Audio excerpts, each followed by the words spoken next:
हिंदू धर्म के पुराणों के अनुसार भगवान शिव ने जगत के कल्याण के लिए भारत में 12 जगहों में ज्योतिर्लिंग के रूप में प्रकट हुए। उन 12 जगहों पर प्रकट हुए शिवलिंगों को ज्योतिर्लिंग के रूप में पूजा जाता है, जिनमें से एक ज्योतिर्लिंग केदारनाथ भी है।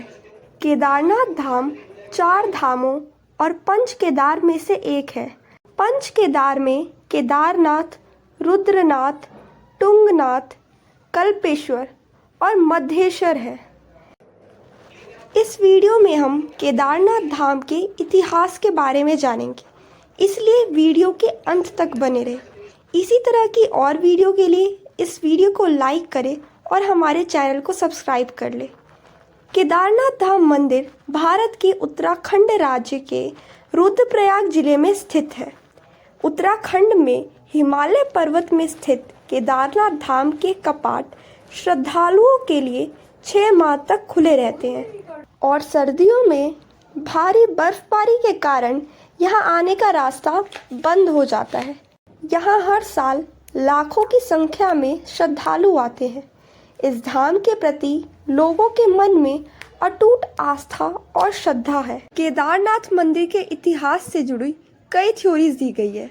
केदारनाथ का जिक्र स्कंद पुराण में किया गया है, जिसके अनुसार केदारनाथ वो जगह है जहां भगवान शिव ने अपनी जटाओं से पवित्र गंगा को इस धरती पर बहाया था।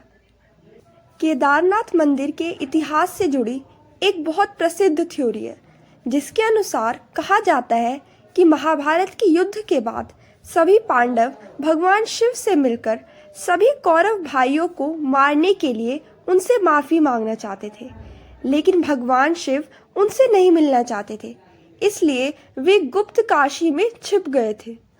पांडवों और द्रौपदी को गुप्त काशी में एक बैल दिखाई दिया, जो कि आम बैलों से काफ़ी अलग था। तब भीम ने पहचान लिया था कि ये बैल और कोई नहीं बल्कि साक्षात महादेव है।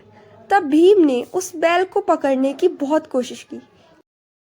भीम ने अपने बल से बैल को पकड़ा, लेकिन बैल धरती में समाने लगा। तब भीम ने बैल की पीठ के भाग को पकड़ लिया। भगवान शंकर पांडवों की भक्ति और दृढ़ संकल्प को देखकर प्रसन्न हुए। उन्होंने उसी समय पांडवों को दर्शन दिए और उनको पापों से मुक्त कर दिया। और उसी समय से भगवान शिव बैल की पीठ की आकृति पिंड के रूप में केदारनाथ धाम में पूजे जाते हैं। भगवान शिव वहां से लुप्त हो गए थे और उनके नंदी रूप के अलग अलग अंग 5 जगह मिले और उन्हीं 5 स्थानों को पंच केदार के नाम से जाना जाता है। केदारनाथ में उनके नंदी रूप का कुबड़ मिला, रुद्रनाथ में उनका चेहरा, तुंगनाथ में उनकी भुजाएं, मध्य महेश्वर में उनका पेट मिला और कल्पेश्वर में उनकी जटाएं मिली। इस तरह से पंच केदार की उत्पत्ति हुई। केदारनाथ मंदिर 6 फीट ऊपर चौकोर चबूतरे पर बना हुआ है। ये मंदिर 85 फीट ऊंचा और 187 फीट चौड़ा है। इसकी दीवारें 12 फीट मोटी है और ये बेहद मजबूत पत्थरों से बनाई गई है। विश्व भर में प्रसिद्ध केदारनाथ मंदिर 3462 मीटर की ऊंचाई पर स्थित है। हैरानी की बात है कि इतने भारी पत्थरों को इतनी ऊंचाई पर लाकर उन्हें तराश कर किस प्रकार से मंदिर बनाया गया होगा। जानकारों का मानना है कि पत्थरों को जोड़ने के लिए इंटरलॉकिंग की तकनीक का इस्तेमाल किया गया होगा। ये मजबूती और तकनीक ही मंदिर को बीचों बीच खड़ा रख पाती है। मंदिर के मुख्य भाग में मंडप और गर्भगृह के चारों तरफ प्रदक्षिणा पथ है। मंदिर के बाहर नंदी बैल वाहन के रूप में विराजमान है। मंदिर के प्रांगण में 5 पांडवों और द्रौपदी की विशाल मूर्तियां हैं।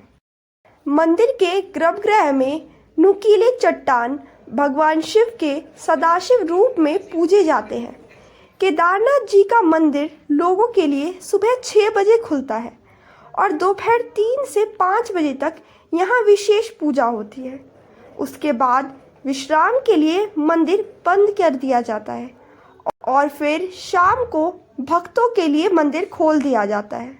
जून 2013 में उत्तराखंड और हिमाचल प्रदेश में बाढ़ आ गई थी और इससे सबसे अधिक प्रभावित केदारनाथ हुआ था।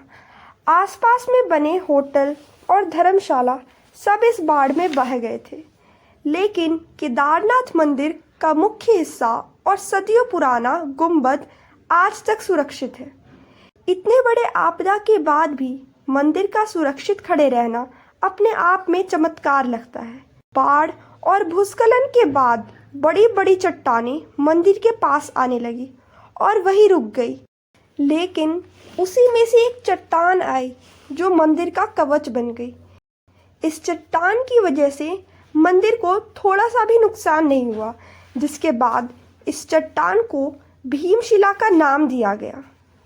केदारनाथ पहुंचने के लिए रुद्रप्रयाग से गुप्तकाशी से होकर 20 किलोमीटर आगे गौरी कुंड तक का सफ़र तय करना होता है।